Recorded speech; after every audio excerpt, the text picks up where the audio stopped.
जो हम इससे पहले मेथड देख रहे थे बेटा, इस मेथड को बताया जाता है एज अ सर्जिकल मेथड। क्या बताया जाता है बेटा? सर्जिकल मेथड, जो कि बेटा हमने दो तरह के देखे हुए थे बेटा। एक को बताया जाता है एज द वैसेक्टोमी। क्या बता देते हैं बेटा? वैसेक्टोमी। और दूसरे वाले को बता देते हैं ट्यूबेक्टोमी। क्या बता देते हैं? बेटा अगर हम वैसेक्टोमी की बेटा बात कर लेंगे, इसमें क्या देखा जाता है बेटा, इसमें हम क्या करते हैं बेटा, जो हमारा वास डिफरेंस होता है बेटा, उसी में लाया जाता है कट। क्या लाया जाता है बेटा?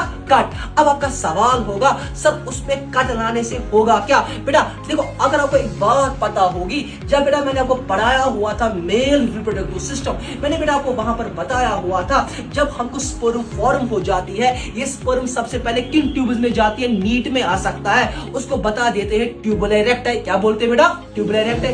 ट्यूबुलर रेक्टाई के बाद जो हमारी स्पर्म है वो बेटा कहां जाती है? वो बेटा जाती है रेटिटेस्टिस में। कहां जाती है बेटा? रेटिटेस्टिस में। बेटा रेटिटेस्टिस के बाद जो हमारी स्पर्म होती है वो बेटा कहां जाती है? वो जाती है बेटा वासा एफरेंशिया में। कहां जाती है बेटा? वासा। क्योंकि देखो, अगर आपने वर्ड लगाया वास एफरेंस, वो लगता है बेटा सिंगुलर पर। अगर आपने लगाया वासा एफरेंशिया, वो लगता है वर्ड प्लूरल पर। अच्छा, वासा एफरेंशिया से जो हमारी स्पर्म है वो बेटा कहां जाती है? वो चली जाती है एपिडाइमिस में।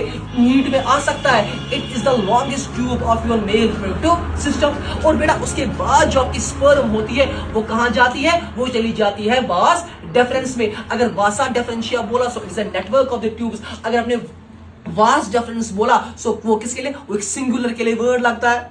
सो उसके बाद हो जाता क्या है बेटा, हमने वास डिफरेंस पे ही जब कट लाया तो क्या स्पर्म आगे बढ़ेगी? तो स्पर्म आगे नहीं बढ़ती है। अब एक बच्चे का सवाल है, सर क्या ऐसा वाला बंदा रिप्रोडक्शन नहीं कर लेगा? बेटा वो तो रिप्रोडक्शन कर लेगा, वो तो सीमेन फिर भी इजैकुलेशन ऑफ स्पर्म जो हो जाएगी, लेकिन हो जाएगा पता है क्या? उस सीमेन के अंदर, सारे बोलो, उस सीमेन के अंदर क्या नहीं होगा? स्पर्म नहीं होगी। क्योंकि स्पर्म को हमने ऑलरेडी क्या लाया हुआ है? ब्लॉकेज लाया हुआ है। क्योंकि उसको तो बेटा स्पर्म को तो वास डिफरेंस से आगे जाना था, लेकिन जब हमने वहीं पर कट लाया तो क्या वो आगे बढ़ सकती है? क्या आगे बढ़ सकती है?